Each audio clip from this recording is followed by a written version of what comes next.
En s'inscrivant dans le cadre du mois de l'économie sociale, le 29 novembre à Auxerre, de 8h30 à 10h, l'agence Bourgogne Intérim de Sainte-Geneviève a réuni ses partenaires commerciaux, financiers, institutionnels, sociaux, ainsi que ses intérimaires autour d'un petit déjeuner événement intitulé « Les pépites de l'espoir ». Plusieurs personnalités sont venues soutenir cette action. On a pu remarquer la présence du président du Conseil régional de Bourgogne, François Patria, le président du club AGA, Gérard Bourgoin, le conseiller général Jacques Ozelot, la secrétaire départementale de l'UMP, Madame Dominique Marie, et Nicolas Soré du Parti socialiste. Était également présent Guy Roux. Juste à côté de chez moi habitait quelqu'un qui est devenu un ami et que Gérard Bourgoin connaissait très bien. C'était Bernard Ferrer. Donc ça veut dire que ce quartier est un quartier de vie. Ensuite, je suis parti et avec Jean-Pierre Soisson, j'ai participé en fait à la création du phare, juste au-dessous là. On y a passé 10 ans de notre vie. On a créé beaucoup de choses comme un Nidon, à Jean-François Marc, qui est dans le quartier, qui est un atelier d'insertion qui s'occupe de repassage. Et enfin, on a créé Bourgogne Intérim qui s'est installé. Le siège était ici dans ce mail commercial. Et maintenant, il est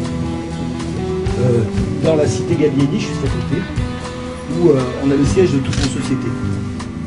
Je pense que c'est pas anodin.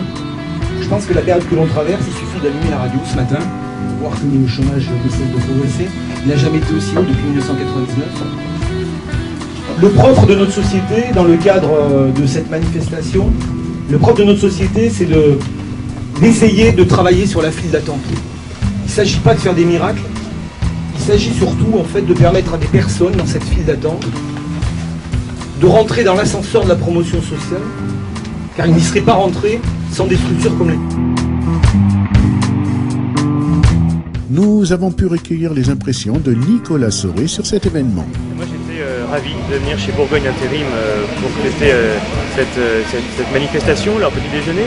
D'abord parce que, à titre personnel, professionnellement, je travaille aussi dans l'économie sociale et solidaire. Je travaille aussi dans l'intérim d'insertion. C'est un milieu que je connais bien, dans lequel j'ai choisi de travailler. Parce que je pense que Bourgogne Intérim, comme toutes les entreprises de travail temporaire d'insertion, a compris qu'il fallait mettre l'économie au service de ceux qui sont le plus loin de l'emploi. Et l'action de Bourgogne Intérim aujourd'hui, elle est authentiquement économique, puisque c'est une entreprise à part entière qui respecte l'ensemble des règles du marché, sans aucun passe-droit par rapport à n'importe quelle entreprise, notamment des règles commerciales, des règles sociales, des règles fiscales. Et en même temps, Bourgogne Intérim, c'est une entreprise qui a une activité résolument sociale, ancrée dans un quartier, qui permet à ceux qui sont dépourvus d'emploi de se requalifier, de poser leurs valises et de revenir tranquillement vers les chemins du travail. On a appris dernièrement une augmentation du taux de chômage en France. Votre impression par rapport à ça, et en parallèle avec l'intérim?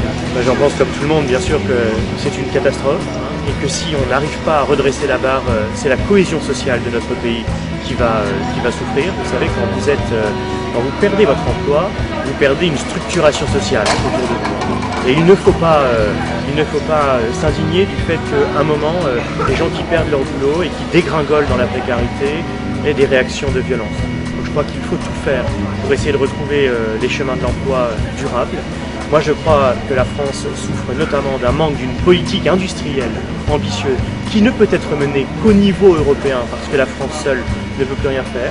On ne se donne pas les moyens au niveau européen de mener cette politique industrielle. On ne se donne pas les moyens d'avoir une harmonisation fiscale à l'intérieur même de l'Europe qui évite que nous perdions nos emplois industriels qui partent, je le vois à Joigny, y compris, qui partent en Pologne ou en République slovène. Donc il faut qu'on mène à l'échelle de l'Europe cette politique industrielle qui nous fait défaut. Et puis enfin, je crois que des structures comme celle-ci devraient être épaulées par l'État. Elles le sont.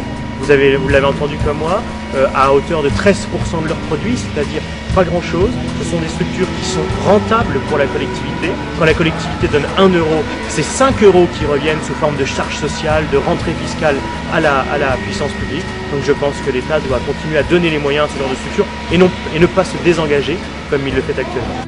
Pour finaliser ce petit déjeuner convivial, un lâcher de ballons s'est déroulé sur le parvis de la place. Certains ballons portent accrochés à leur ascension le témoignage d'intérim en parcours d'insertion. Autant de pépites d'espoir qui se sont envolées, porteuses d'un message constructif sur le rôle économique et social des entreprises de travail temporaire d'insertion.